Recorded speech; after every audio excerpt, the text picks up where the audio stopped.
لازم الايجنت يكون عنده نوليدج طبعا قويه، لان هو بيتعامل مع كاتيجوريز كبيره جدا من الكلاينتس. بلس ان احنا زي ما قلت لك هو الموضوع محتاج تنظيم بقى في الموضوع شويه، اللي احنا يبقى فيه دبلومه معينه للسيلز اللي بيخشوا المجال عشان اجارنتي. في الاخر انا النهارده دي حاجه انا بسوق لديفلوبرز كتيره جدا، وبصوره بشكل او باخر بسوق لمصر نفسها في القطاع العقاري. فانت يهمك في الشخص اللي بيبريزنت الحاجات دي هو شخص فاهم هو بيقول ايه وفاهم هو بيشتغل على ايه.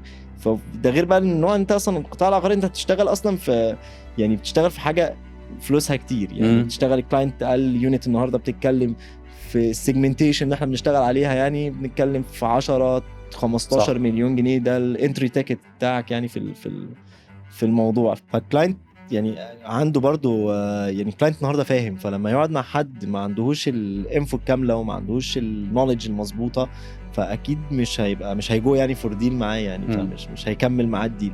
فهو برضو في الاخر هيرجع اللي هو بيضر نفسه. فاحنا في الاخر عايزين كلنا نستفيد، فالموضوع لازم يكون منظم شويه.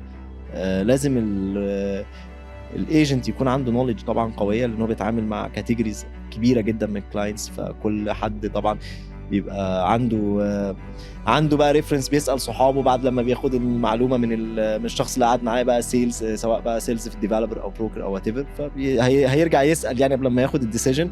في الاخر لو قعد مع حد هو عنده المعلومه كامله هيكمل معاه. لو حد ان هو الكلاينت نفسه عنده نوليدج اقوى من الايجنت، فخلاص هو ما بقاش ليه دور يعني.